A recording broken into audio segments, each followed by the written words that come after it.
Bonjour, bienvenue à J'ai une idée. Partie 2 sur Britney Spears aujourd'hui. En fait, partie 2. Si vous n'avez pas écouté l'épisode dont je traite de la partie 1, comment j'ai réparti mon propos sur Britney, c'est que la partie 1 parle de ce que je sais de Britney via les relations publiques, via les médias, que ce soit les médias traditionnels, les médias sociaux. Donc, ce que je sais de Britney Spears depuis un peu le début de sa carrière, mais bon, c'est sûr qu'on n'est pas allé en détail, là.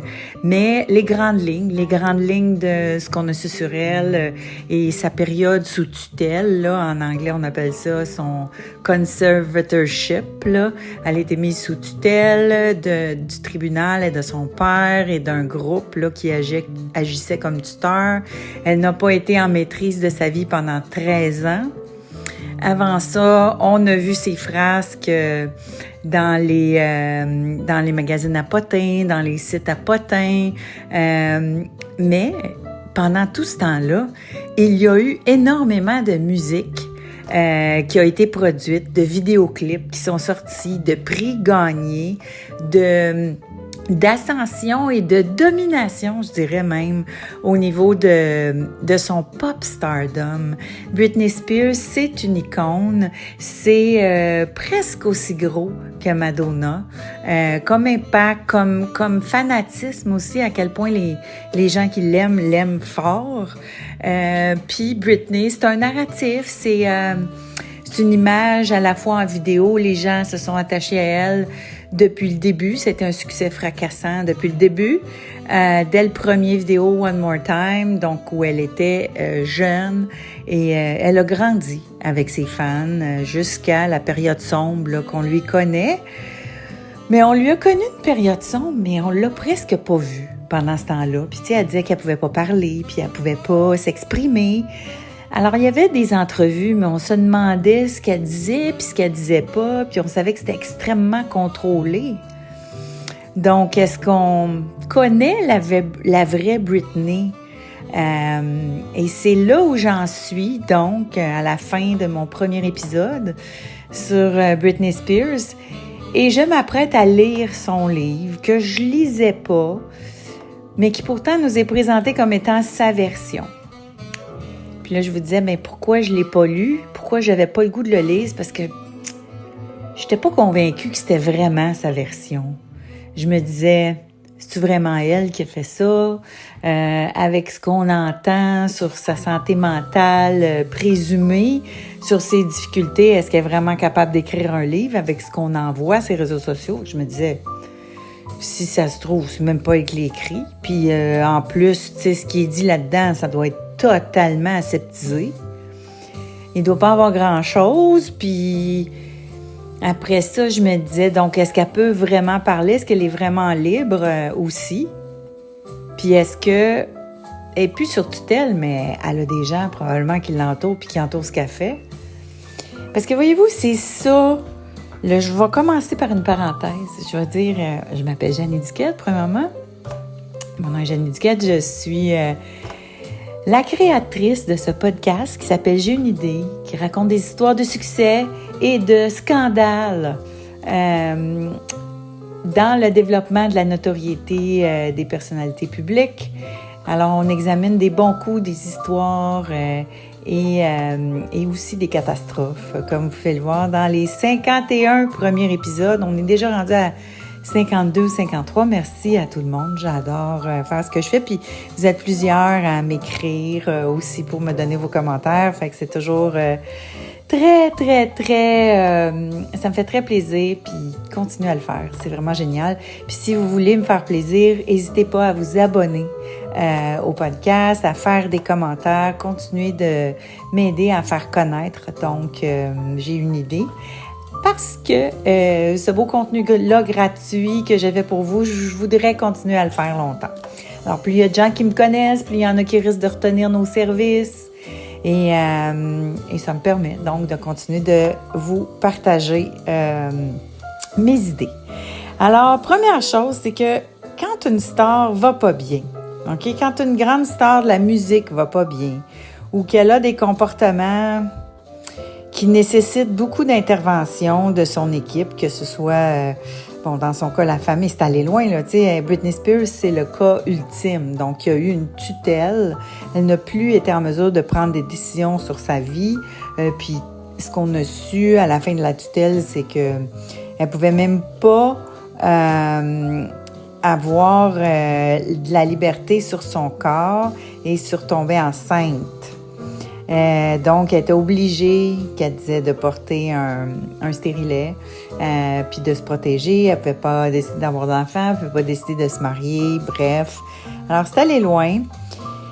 Mais donc, quand là, un artiste se met à sortir d'un journal, là, puis là, à dire, ben là, mon équipe est pas fine, mon gérant est pas fin, ma famille est pas fine, etc., etc., puis elle se met à attaquer, donc, les gens autour d'elle, la star en question, les gens peuvent pas répondre. Les gérants, là, en particulier, là, peuvent pas répondre. Parce que si tu réponds, tu vas trop nuire à la carrière de l'artiste. Puis, si tu réponds avec la vérité souvent, là, si tu réponds avec comment ça s'est réellement passé, si tu veux répondre avec, tu sais, selon la perspective de la gérance, là, avec les impacts que ça a, puis avec les impacts financiers, le contractuel, tu sais, tout le reste que la gérance ou l'équipe autour s'occupe. Je veux dire, des fois, il y a des situations catastrophiques, puis des décisions déraisonnables, puis ils sont pas toujours, tu sais, menés par ce que le public perçoit depuis des années comme étant les véreux qui se mettent tout l'argent dans les poches puis qui donnent rien aux pauvres artistes qui font pitié. Ce narratif-là, il a continué parce qu'il y a personne qui veut se défendre de ça, parce que si tu te défends de ça, le public aimera plus l'artiste. Si le public aime plus l'artiste, il achète plus ses disques, il achète plus des shows, il y a plus d'argent qui roule. Alors, tu sais, l'artiste est ruiné, puis tout le monde qui est autour l'est aussi. Alors, c'est économique aussi, fait que souvent, tu vas accepter que les gens chialent contre toi parce qu'ultimement, tu veux protéger tes avoirs puis ce que tu as contribué à développer pendant longtemps.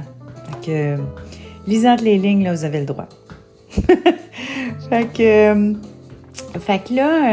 dans le cas de Britney Spears, c'est ce que je me doute aussi. Alors, si elle veut dire des choses qui la font peut-être mal paraître, ben les gens laisseront pas ça dans le livre parce qu'ils veulent quand même qu'il apparaît bien. Fait que, tu sais, côté, je le sais que c'est un exercice de relations publiques quand même. Fait que j'étais pas sûre de la fiabilité, puis je me disais, je vais-tu vraiment aller perdre 6 heures de temps à lire ça? Mais je regrette pas de l'avoir fait, puis je vais vous en parler aujourd'hui parce que c'est sa version des faits. Selon ce qu'on en sait, c'est quelqu'un qui a enfin pu s'exprimer après des années de silence imposé, après des années de censure de tout ce qu'elle avait envie de dire et de faire. Donc, pour elle, cet exercice-là, à la base, même humainement, je me dis que pour elle, c'est un exercice qui a dû être extrêmement libérateur, puis qui a dû faire du bien, puis peut-être mettre un baume là, sur les nombreuses blessures qui sont présentes. C'est ce qu'elle nous raconte là, dans son histoire. Fait que je vous résume un peu pour ensuite aller dans certains commentaires et réflexions sur des faits plus particulier. Alors, Britney, dans son livre, raconte son enfance dans une petite ville du sud des États-Unis, des régions qu'on appelle plus conservatrices, où c'est ça, là, l'homme est encore le boss, la femme, faut qu'elle suive, puis les enfants, ils n'ont rien à dire, il faut qu'ils respectent l'autorité. Tu sais, c'est plus traditionnel, donc, comme environnement. Donc, elle grandit dans cet environnement-là. Elle est la deuxième, elle a un frère plus vieux. Pendant longtemps, donc, pendant tout le temps, jusqu'au moment où elle commence à faire carrière, je pense, elle est la seule enfant. Sa sœur est arrivée beaucoup plus tard.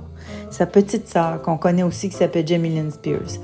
Elle grandit dans une famille dysfonctionnelle. Elle nous parle de ses grands-parents au début, ses grands-parents paternels qui ont été violents, probablement avec son père. La grand-mère a souffert de troubles de santé mentale. Donc, elle a été hospitalisée, tout ça, là. Le grand-père était très cruel. Donc, le père a grandi dans cet environnement-là. On comprend très vite, elle nous le dit, son père est alcoolique, il disparaît de la maison, ça crée de l'insécurité. Il y a des cris, des chicanes à la maison, etc. Mais il y a aussi une grande pauvreté. Elle a vécu des périodes de pauvreté. Son père, c'est un entrepreneur, mais c'est quelqu'un qui a des problèmes de dépendance. Donc, il y a eu des « j'ai tout perdu ». Hein, il en a vécu des « j'ai tout perdu » parce qu'il s'est essayé en affaires, il devait partir sur le party, prendre des mauvaises décisions, puis là, tout perdre. Ça, c'est arrivé là, dans la vie de son père. Donc, et au moment où elle commence là, à avoir ses frasques puis ses gros problèmes de déséquilibre, là, ce qu'on ressent, mais qu'on n'a pas toute l'histoire, là, ces gros moments où il y a eu la tutelle qui est arrivée, elle n'était pas en contact avec son père plus que ça. Son père était plutôt désintéressé là, de la famille, ses parents étaient divorcés. Donc, c'est ça. Son frère a eu un gros accident quand il était jeune. Très gros accident. Lui, il s'est cherché longtemps. Il a travaillé avec elle beaucoup. Travaillé sur ses tournées, etc. Donc, ça, c'est son frère. Sa petite sœur est arrivée plus tard. Sa mère, elle n'en parle pas tant. Plutôt pour dire qu'elle n'a pas une super bonne relation avec elle, sa mère a une codépendance par rapport à son père. Et n'était pas beaucoup là pour elle. C'est beaucoup été une femme qui s'appelle Felicia qui l'a suivie. C'était une amie de la famille qui l'a suivie, elle, dans ses tournées, puis dans ses débuts, puis qui était là pour elle. Ses parents n'étaient pas vraiment là. Hein? Fait que, vous voyez, une jeune fille, là, elle nous raconte son ascension, donc... elle a commencé son gros break, c'était dans le Mickey Mouse Club, qui était comme des émissions sur Disney, le canal Disney, là où elle a côtoyé, que ce soit Natalie Portman, Kerry Russell, Justin Timberlake, Christina Aguilera. Donc, elle a côtoyé ces jeunes-là dans le Mickey Mouse Club. De là, ensuite, là, NSYNC commençait à avoir beaucoup de succès. On présente Britney à Clive Davis. Elle chante dans son bureau. Elle se fait offrir un super contrat. Elle part en enregistrement pendant... c'est une période d'un an et demi à peu près. Puis jusqu'à ce que son album sorte. Puis son premier single, c'est un hit mondial. Mais mondial, là. Alors, c'est énorme. C'est pas long qu'elle commence à faire de la tournée. La tournée mondiale des gros spectacles. Britney, c'est une performer née. À la limite, c'est une meilleure danseuse que chanteuse. Et elle a une présence sur scène extraordinaire. C'est ce qui fait qu'elle se démarque des autres. Elle se démarque d'une Christina Aguilera qui, oui, chante bien, mais qui a moins d'aisance sur scène, qui a moins de confiance en elle, en apparence en tout cas, qui a moins de confiance en ses capacités, qui a moins un talent inné pour entertainer au sens large. Et là, elle nous raconte tout ça, puis je vous dirais que la grosse brisure, là, pour elle, au départ, ça s'est passé. Elle a sorti avec Justin Timberlake. Elle est tombée amoureuse de Justin Timberlake quand elle était très jeune et ils se sont mis à sortir ensemble. Probablement, je pense qu'elle était avec lui de 18 à la jeune vingtaine. Là. Allez, ou 16, 17 à la jeune vingtaine.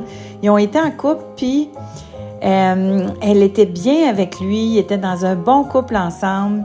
Et surtout, elle aimait beaucoup sa famille. C'est comme vous l'avez vu, la famille de Britney Spears est pas très présente, elle est dysfonctionnelle, le père est alcoolique, la mère, elle a eu sa jeune sœur plus jeune, alors elle semble pas être super présente. Donc, les gens qui sont stables dans sa vie, c'est Justin Timberlake et sa famille. Et à un moment donné, bon, NSYNC devient...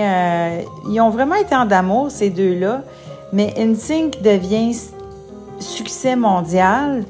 Et là, elle commence à voir dans les tabloïds que Justin Timberlake a été vu avec la chanteuse de All Saints. Elle se fait dire par des danseurs qui sont en tournée avec elle, je pense que parfois il est avec des groupies, parfois il est avec des gens du crew. Donc, il n'est pas fidèle, mais elle lui pardonne parce que pour elle, elle veut faire sa vie avec lui. Puis, quelque chose qui est très commun dans son trait de personnalité, c'est qu'elle n'ose pas en parler. Elle veut pas en parler, elle préfère ne pas en parler. Donc, elle confronte pas, elle dit pas ce qu'elle pense. Donc, elle suit ce que les gens y disent dans sa carrière, puis elle suit ce que les gens y disent dans sa vie personnelle, là. Mais quand il la quitte, puis il l'a pas quitté rien qu'un peu, là. Puis c'est là que tout le livre complet, là, Britney Spears, elle n'a pas du tout conscience de son pouvoir. Puis elle n'a pas du tout conscience de ce qu'elle représente pour les autres. Elle est seulement consciente de comment elle se sent, puis ce qu'elle a vécu, puis ce qu'elle a subi. Puis il y a pas, puis j'en parlerai un petit peu plus tard, mais donc elle n'a pas conscience qu'elle est 75 millions sur 2 pattes, là. Quand même assez vite. Elle fait déjà 2 grosses tournées mondiales. Des tournées mondiales là, d'Arena, là, c'est des gros revenus, là. À cette époque-là, elle génère énormément d'argent. Alors, puis elle vend des disques, puis à l'époque, les disques, ça génère de l'argent. Alors, une star de son calibre, peut-être que la première tournée, elle n'a pas été payante parce qu'il t'investit beaucoup, puis ça coûte cher, puis beaucoup de pratique. Tu sais, ils ont besoin de plus de rehearsal, puis louer, puis tout ça. Mais peut-être que ça n'a pas été ultra lucratif, mais la deuxième, certainement. Mais là, NSYNC, donc elle est infidèle et il veut partir une carrière solo. Alors, non seulement il prépare sa sortie à la quitter, mais quand il la quitte, il sort son album solo, puis le premier single, c'est un single où on voit dans la vidéo qu'une femme l'a trompé et que c'est elle.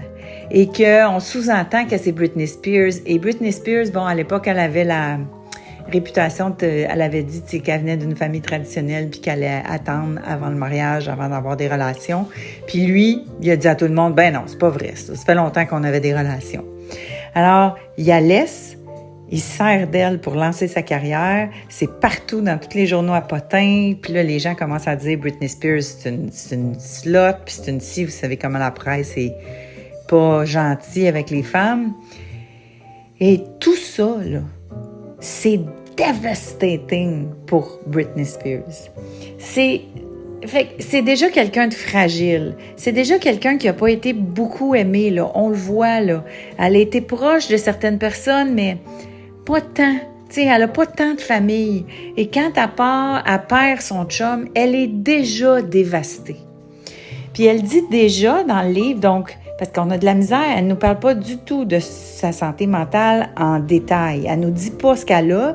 Puis ça, j'en ai parlé dans l'épisode précédent. Ça, c'est ça que les gens disent toujours. Les chroniqueurs disent, on peut pas vous dire ce qu'elle a. Ils veulent pas nous dire ce qu'elle a parce que c'est trop compliqué ou trop grave. C'est ça que ça sous-entend.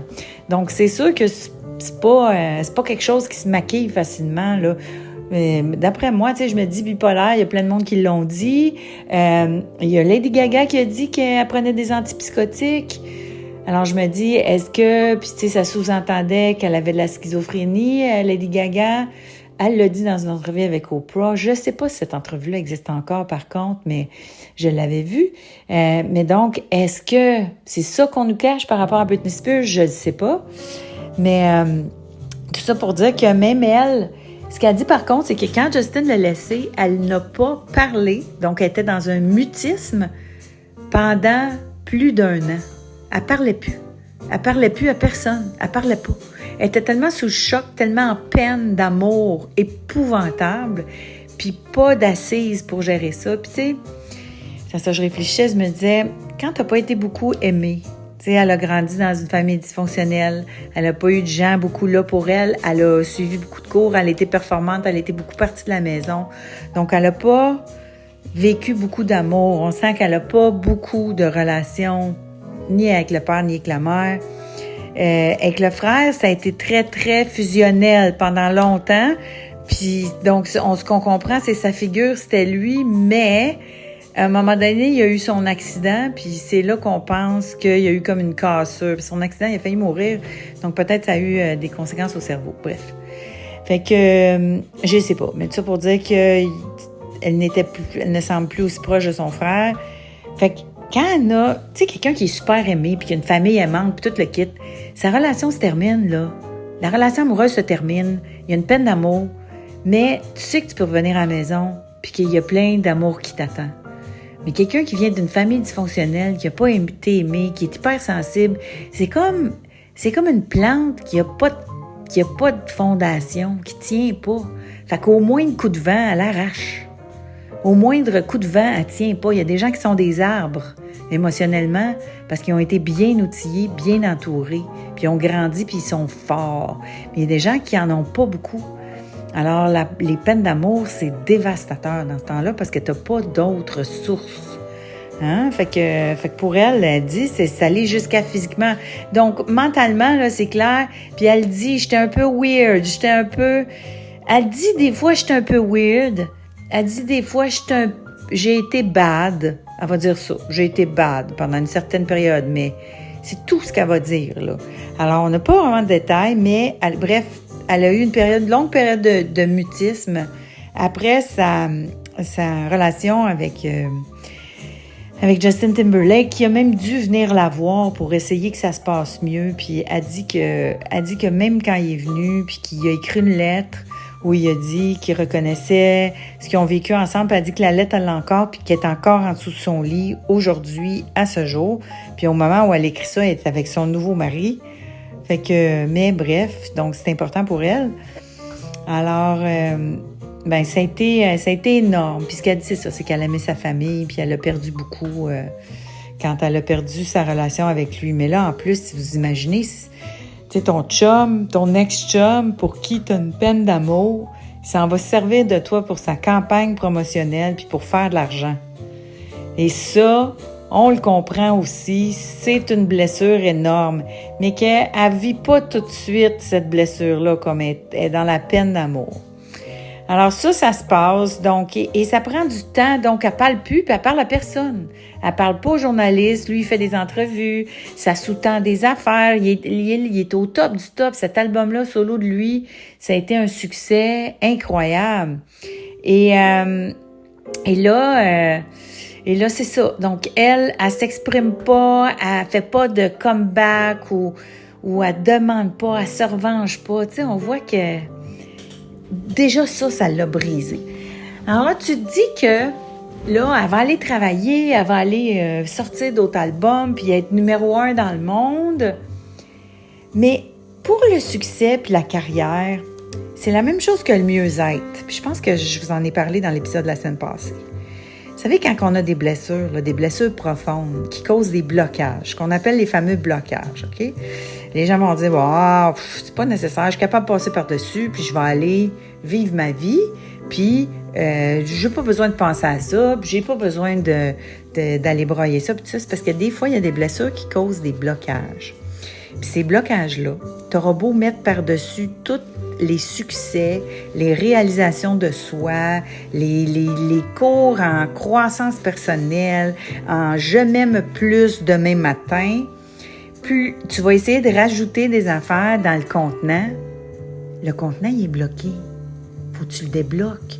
Fait qu'elle, même si elle s'en va faire des tournées mondiales, puis tout ça, elle est brisée à cette époque-là. Mais je suis pas sûre que les gens s'en rendent compte tout de suite. Au moment où ils vont se rendre compte qu'elle est brisée, il va être beaucoup trop tard. Alors, et donc, elle est déjà brisée à cette époque-là, mais elle continue. Puis, ce qu'on voit aussi, c'est qu'elle a une routine dans laquelle elle était habituée depuis qu'elle a 14 ans. Elle ne fait que travailler. On voit que c'est quelqu'un qui n'a pas développé beaucoup autre chose en dehors de sa passion. Puis ça, c'est vrai pour beaucoup d'artistes. C'est vrai pour beaucoup de gens qui sont passionnés par leur travail. Puis, tu sais, je veux dire, le chapeau me fait aussi. C'est qu'on fait des choses, notre travail, on l'aime, fait qu'on ne sait pas quoi faire d'autre quand on a du temps off. Alors, elle n'a pas appris à avoir des exutoires ou d'autres passions ou d'autres choses qui peuvent lui permettre de s'évader un peu. Fait que retravailler, au début, il y a des gens qui disent « je vais travailler, ça me fait du bien parce que j'aime ça ». Ça, là, c'est un accélérateur vers un grand mur qui s'en vient. Parce que si tu ne développes pas d'autres passions puis d'autres façons de te sortir d'un milieu qui est difficile puis qui t'en fait voir de toutes les couleurs, mais c'est difficile. Autre affaire que je vais vous dire, c'est que, tu sais, j'en ai parlé aussi dans l'épisode 1, mais pour moi, Britney Spears, là, elle s'est établie dans ma tête comme une star incontournable puis qui allait marquer son époque le jour où elle a fait les MTV Awards et la première fois où elle a fait son numéro avec Satisfaction qui virait en autre tune là, et c'était une performance au niveau de la présence incroyable. Et c'était comme wow, là, tu sais, she means business, elle est vraiment on top. Et quand elle reparle de ça dans son livre, elle, tout ce qu'elle retient de ça, c'est les critiques qu'elle a eues en fonction de son apparence puis son habillement. Puis c'est sûr que c'est rough là, pour une femme de devenir une pop star, puis c'est rough pour ceux qui vont être jaloux, puis ceux qui vont vouloir critiquer, puis ceux qui vont avoir quelque chose à redire d'une femme qui dégage autant d'assurance, autant de maîtrise, autant de c'est ça, performance d'exception. C'est sûr qu'il y en a eu qui ont chialé sur « Mon Dieu, elle n'aurait pas dit ça pied de même », puis « Mon Dieu, que... » Et elle, c'est ce qu'elle retient de ça. C'est ce qu'elle mentionne de cette époque-là. Fait que là, tu te dis « OK, en plus, elle n'a pas la couenne dure au niveau de la critique. » Et ça, je vous dirais que pour celles qui... Tu sais, il y a des femmes qui sont devenues des icônes féministes sans le vouloir et qui n'avaient pas nécessairement l'acuité intellectuelle pour le porter, ça.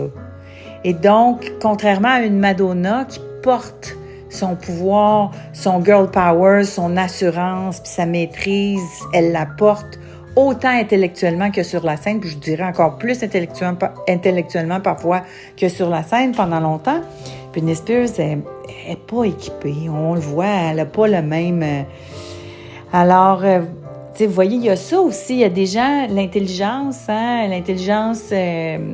pas nécessairement émotionnelle, mais l'intelligence, celle plus intello qu'on appelle, le QI, tout ça, ça a quand même son impact, là, parce qu'il y a tellement de nuances, il y a tellement de choses à comprendre dans ce milieu-là, puis si on veut être capable de porter aussi ce message-là, de se défendre face à toutes ces critiques-là, il faut être fait fort mentalement. Puis encore une fois, tu sais, on revient, la fille n'est pas faite forte, elle a une immense peine d'amour. Et là, elle se fait critiquer toutes les semaines, les gens tapent dessus, c'est un sport national. Là, l'année d'après, elle fait les MTV Awards. Sa performance avec le serpent, c'est extraordinaire. Mais là, c'était tellement extraordinaire qu'ils ont sorti les tracks de elle qui chante. Ça, elle n'en parle pas dans son livre, mais moi, je me souviens... Ils ont sorti les tracks d'elle qui chante pendant qu'elle fait sa performance. C'est-à-dire que, oui, c'est du lip-sync. Oui, c'est comme ben du monde. Puis aujourd'hui, c'est accepté. Tu sais, ils comprennent qu'ils peuvent pas danser à un niveau aussi élevé en même temps que chanter à un niveau aussi élevé. Fait qu'ils vont se faire aider. Mais bref, ils ont sorti ça pour l'humilier. Et là, mais moi, ce que je pense, qui est la plus grande catastrophe dans la vie de Britney Spears. En fait, ce qui a été le danger, mais dont on ne peut pas parler, ni elle, ni ses parents, probablement le monde ne peut pas en parler de à quel point, c'est que, voyez la fille vulnérable, qui est pas super équipée, qui se réfugie dans le travail, puis le party, mettons, puis il n'y a pas beaucoup de monde qui l'aime autour d'elle puis qui s'occupe d'elle. Fait qu'est-ce qui arrive? Il arrive un danseur ratoureux qui se dit, elle est vulnérable, parfait, je viens d'avoir mon ticket à la banque. Puis c'est clair que c'est ça, là. Kevin Federline, c'est la pire affaire qui est jamais arrivée dans sa vie à elle. C'est un profiteur de première qui lui a fait un numéro de première, c'est-à-dire qu'il le séduit alors même qu'il était marié, qu'il était avec une autre femme, qui avait déjà un enfant avec elle et est enceinte. La femme avec qui il était est enceinte. Il voit Britney Spears dans un restaurant, il s'en va à voir, puis il se la met dans les poches. Et c'est le cas de le dire. Puis écoutez, ça, c'est moi qui dis ça, là. Mais elle a beaucoup de doigté quand elle le dit, mais comprenez qu'elle s'est mariée avec ce gars-là, elle a dû divorcer de ce gars-là, puis elle doit lui donner 40 000 par mois depuis 20 ans. Faites le calcul. Combien ce gars-là il a fait d'argent? En séduisant Britney Spears et en restant avec elle à peine un an et demi. à peine 1 an et demi, elle venait juste d'accoucher de son deuxième. Puis ça, elle raconte, elle peut, tu sais, il y a certaines affaires que j'imagine qu'elle peut dire, c'est des faits très peu commentés. Donc, alors qu'elle est enceinte de son deuxième, Kevin est toujours en studio en train de produire son album à lui. Avec quel argent vous pensez? Hein? Avec l'argent de Britney. Il est en train de produire son album à lui dans un studio. Puis quand elle va le voir en studio, il veut pas avoir, il veut pas y parler, il veut même pas 40. Elle va le voir être avec son enfant à New York. Elle va jusqu'à New York pour essayer d'y parler, essayer de voir. Il refuse de la voir. C'est quelqu'un qui était, tu sais, c'est ça, c'est quelqu'un qui est déjà vulnérable, mais là, vous voyez, là, elle retombe enfin en amour, elle décide de se faire une famille, et le gars, il l'a marié, il se fait un album, il pense qu'il va devenir une star mondiale, et il la laisse. Je pense qu'humainement, là, il n'y a pas pire catastrophe. Tu sais, c'est des émotions, puis en plus, c'est quelqu'un qui vit des grandes émotions, là, des grandes euphories quand elle est sur la scène, des grandes euphories. Mais là, ce gars-là, il la laisse. Elle a 2 enfants qu'elle vient d'accoucher. Elle est postpartum. Elle a pas sa shape qu'elle avait. Elle se rend compte qu'elle s'est fait avoir. Elle se rend compte que ce que les journaux disent depuis... Parce que quand elle s'est mise à sortir avec lui, c'était bien évident qu'elle faisait profiter d'elle. C'était comme les gens ne l'aimaient pas, ce gars-là, voyaient tout de suite que ça avait l'air d'un profiteur, puis ça disait tout ça dans les journaux. Puis, tu sais, elle disait, faut se mettre à sa place à elle, tu sais, elle dit, je sors enfin de ma peine d'amour, puis je trouve quelqu'un, puis tout le monde dit qu'il est épouvantable, puis qu'il m'aime pas, puis etc., puis moi, je veux y croire, puis c'est beaucoup de fragilité humaine là, qu'on voit là-dedans. Fait que après lui, là où elle disjoncte, puis là, elle se met à disjoncter, puis ce qu'elle raconte dans le livre, c'était des choses qu'on savait moins, mais c'est que lui, il prend les enfants, puis il refuse qu'elle voie ses enfants. Parce que lui, il veut de l'argent, il veut un divorce avec ses conditions, ses affaires, il se prend des avocats, lui, il va passer à la banque. Puis il l'empêche de voir ses enfants à moins de conditions. Fait que la journée où elle disjoncte, puis elle se rase la tête, ou elle prend un parapluie, puis elle détruit une voiture... Je pense que c'était sa propre voiture qu'elle détruisait, tu sais. La journée où elle fait ça, c'est parce qu'elle n'en peut plus être. Puis comme je vous dis, les filles qui ont vécu des postpartum ici, là, puis des 2 accouchements, là, puis qui ont la fatigue, puis qui sont toutes seules pour s'occuper des enfants, c'est ce qu'on comprend, là. Bon, mais les filles qui ont vécu ça, là, vous savez comment est-ce qu'on se sent, là? Fait qu'imaginez toutes les hormones là-dedans, puis tout le pas d'hormage, puis c'est quelque chose, là. C'est vraiment quelque chose. Fait qu'elle disjoncte vraiment à cette époque-là, puis c'est là que la famille là, commence à être vraiment inquiète. Mais surtout, face à ce divorce-là qui va lui coûter des dizaines de millions à Britney Spears, c'est quelqu'un qui passe dans sa vie 1 an et demi, qui fait 2 enfants, puis là, la fortune pour laquelle elle travaille si fort, et ça va s'en aller à cette personne-là, puis... ça va être dévastateur. La tutelle, dans le fond, c'est ça qu'ils veulent pas qu'ils se reproduisent. Fait que, je vous ai dit au début qu'elle pouvait même pas se reproduire, puis se marier, puis tout ça, mais c'est parce que c'est le plus grand. C'était la plus grosse affaire qui l'a mené vers le grand déséquilibre de sa vie.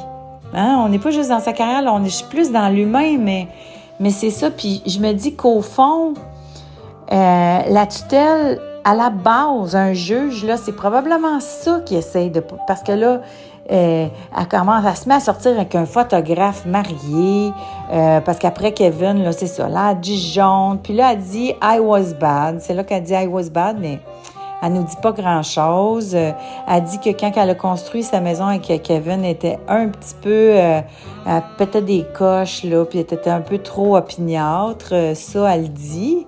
Mais tu sais, on n'est pas dans rien qui pourrait justifier qu'un juge mette en tutelle, là. Parce que tu ne mets pas en tutelle juste pour protéger l'argent.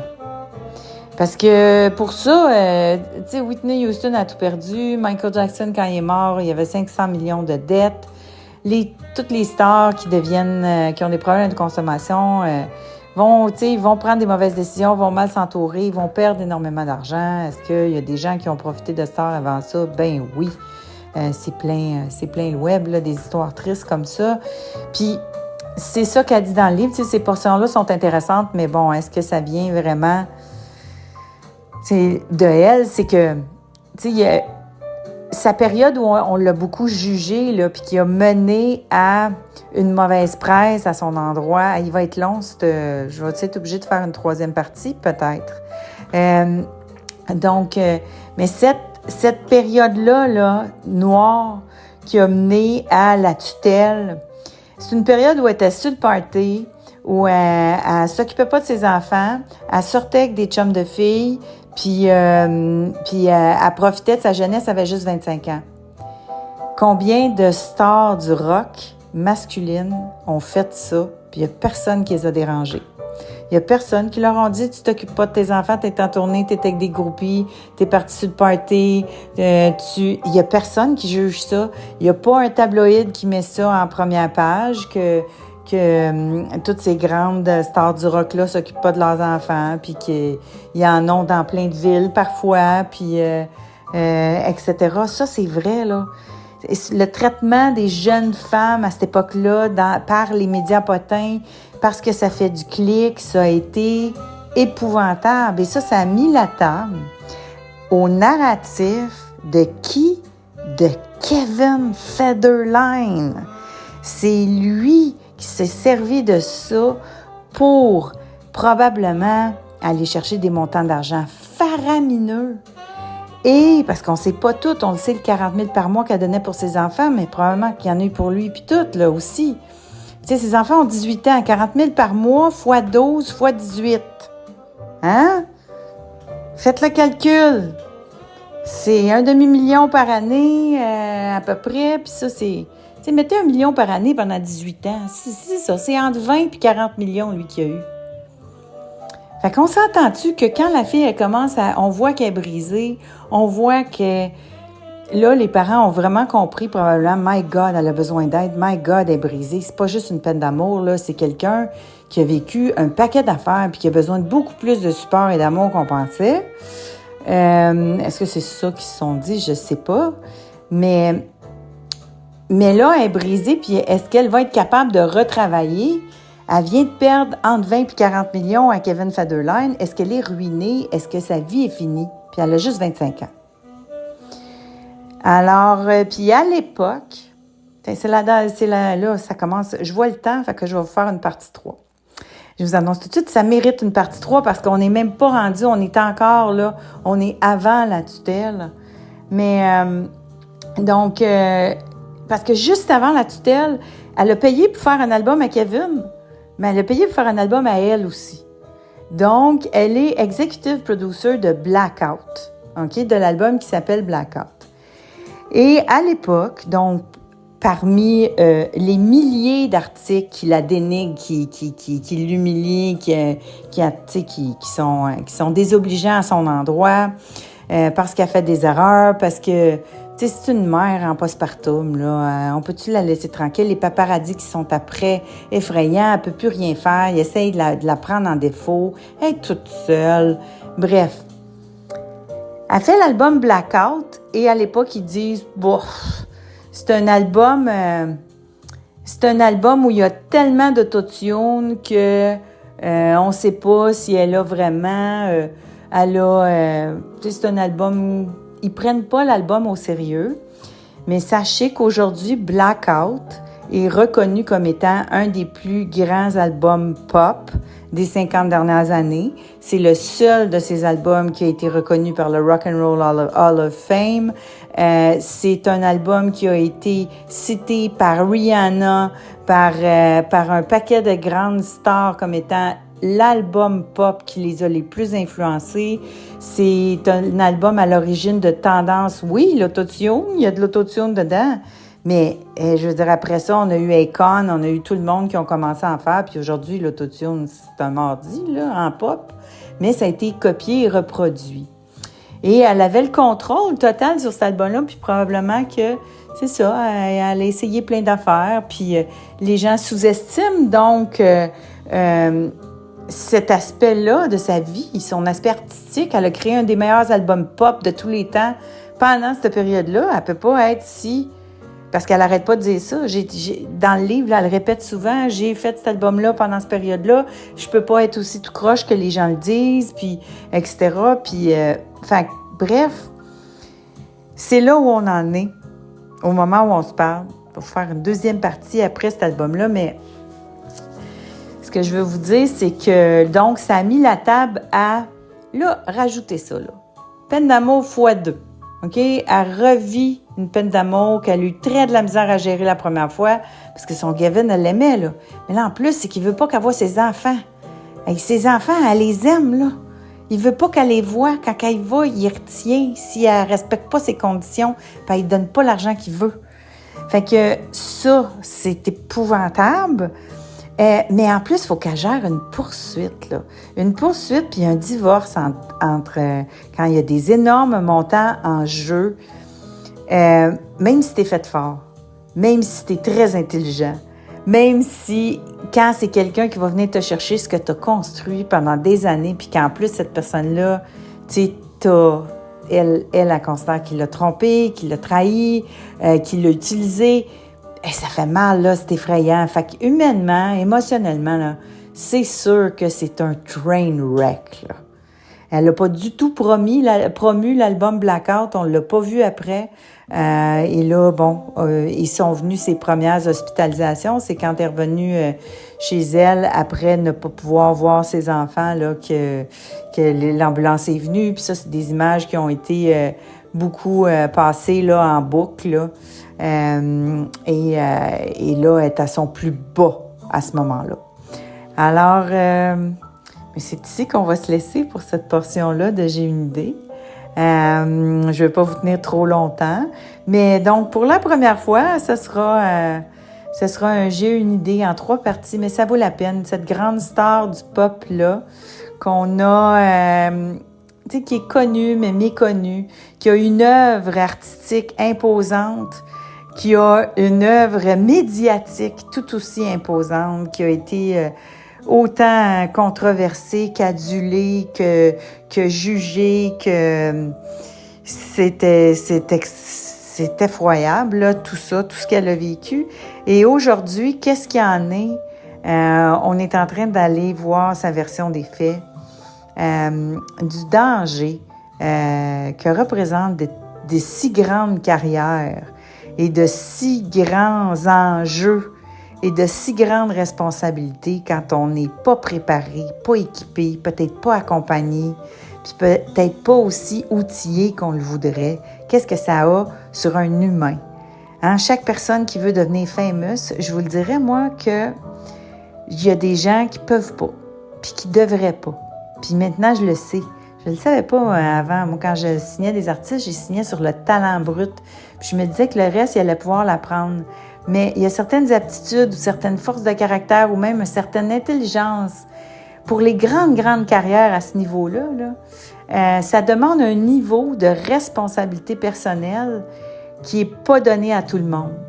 Et je vous le dirais que moi, j'ai lu 300 pages et dans les 300 pages, je sais pas si c'est 300 pages, je l'ai écouté en audio, mais dans tout le livre, elle n'assume pas de responsabilité, Britney Spears. Et c'est là que tu vois que c'est quelqu'un qui est pas assez solide pour construire une grosse carrière puis une grosse business, parce que ça devient des business, les carrières des artistes. Et quelqu'un qui a pas le sens de la responsabilité, là, moi je le sais, que c'est pas quelqu'un qui va être capable de bâtir une entreprise. Parce que quand tu es le constructeur d'une entreprise ou que tu es à la tête de tes affaires, ça peut pas être toujours la faute des autres. Me comprenez-vous? On peut pas construire sur quelque chose qui est pas solide. Puis pour être solide, il faut que ça soit responsable. Puis pour ça, ça prend bien des aptitudes. Puis malheureusement, dans le cas de Britney Spears, elle aurait peut-être pu les développer, mais elle a été brisée très tôt dans son développement. Alors, est-ce que c'est réparable? Est-ce que c'est ce qu'elle nous raconte dans l'autre portion? On se revoit la semaine prochaine. Merci infiniment d'avoir été avec moi à J'ai une idée.